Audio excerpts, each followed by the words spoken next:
जी भाई, अस्सलाम वालेकुम। अब ये है मास मार्केट और नीश मार्केट। इसको समझने के लिए मैं आपसे कहता हूँ कि जो प्रोड्यूसर है ना, उसका माइंडसेट समझें आप। प्रोड्यूसर का जो बना रहा है, प्रोडक्ट बना रहा है, अगर वो प्रोडक्ट बना रहा है एक कॉमन मैन के लिए, कॉमन मैन को देखते हुए, एक आम आदमी के लिए, जो एक आम आदमी की ज़रूरत है या एक आम आदमी की डिज़ायर है, तो ये कहलाता है मास मार्केट।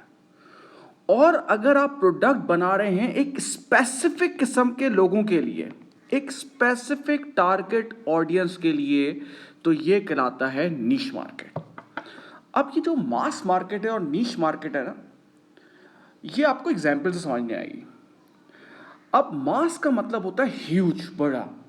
अगर आपके प्रोडक्ट की मार्केट ज़्यादा है, मतलब ज़्यादा लोगों की डिमांड है, ज़्यादा लोगों की डिज़ायर है, तो ये कराता है आपका मास मार्केट। जैसे मैं आपको एग्जांपल देता हूँ, सोप।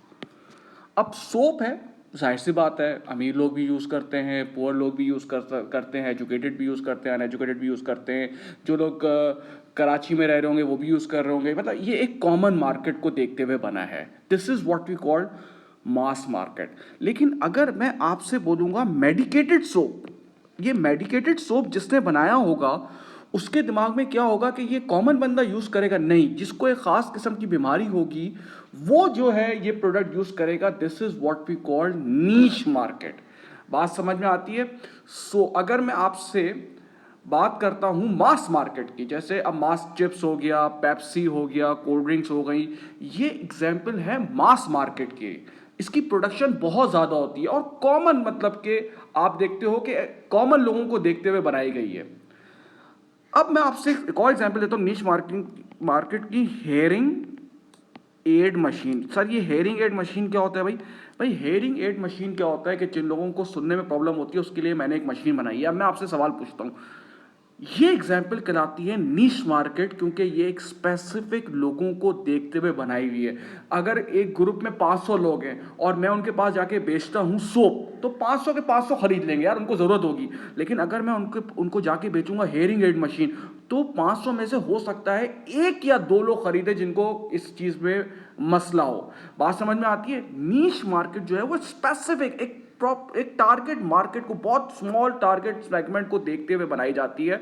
और जो मास मार्केट होती है वो बहुत कॉमन, बड़े लेवल पर जिसे कहते हैं, उसकी प्रोडक्शन होती है। पेप्सी हो गई, कोक हो गई। अच्छा, अब मैं आपसे एक और बात करता हूं। अब मुझे एक बात बताओ, एक सॉरी, एक कंपनी है जो कि पेट्स के फूड बनाती है। Again it's a mass market और नीच मार्केट। इट्स अ नीच मार्केट। आप ये देखें ना कि अगर आप किसी एक शॉप में जाते हैं जो कि सिर्फ पेट का फूड जो है वो दे रहा है, वो एक नीश मार्केट है, वो सब लोगों को उसकी ज़रूरत नहीं है। तो ये कहलाता है मास मार्केट और नीश मार्केट। बात समझ में आती है? अगेन अगर मैं सिंपल आपसे बोलूँगा मेहरान गाड़ी, कॉमन जो एक नॉर्मल गाड़ी है, आप बोलोगे ठीक है भाई मास मार्केट है। लेकिन अगर मैं आपसे बोलूँगा वर्ल्ड मोस्ट एक्सपेंसिव कार्स, जो वर्ल्ड मोस्ट एक्सपेंसिव कार्स है, वो सिर्फ 1000-2000 लोगों को देखते हुए बनाई जाती हैं जो बिलियनर्स होती हैं। सही है ना? रोल्स रॉयस वगैरह की आपने एड्स ऐसे टीवी पे नहीं देखे होंगे।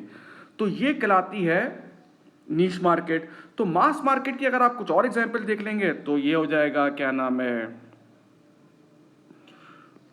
कॉलगेट, टूथब्रश हो गए, सही है ना, शैम्पू हो गए, ठीक है ना। अगेन अगर मैं आपसे बोलूँगा कि मेडिकेटेड शैम्पू होगा तो वो नीश मार्केट हो जाएगा, ठीक है ना। अगर आपने जो है वो गोल्फ के शूज़ बनाने का आपका काम है तो ये एक नीश मार्केट है। बात समझ में आती है? तो मास मार्केट क्या होता है कि जिसकी प्रोडक्शन ज़्यादा होती है, अगर बहुत सारे लोगों की उसमें डिमांड होती है, एक कॉमन मार्केट को ये टारगेट करता है, तो this is what we called mass market. और अगर एक मार्केट में एक पर्टिकुलर, ये एक हिस्से के लिए आप प्रोडक्ट बना रहे हैं, बस इसके लिए प्रोडक्ट बना रहे हैं, इन लोगों के लिए प्रोडक्ट बना रहे हैं, एक स्पेसिफिक टारगेट ऑडियंस के लिए प्रोडक्ट बना रहे हैं, तो ये कहलाएगा आपका नीश मार्केट।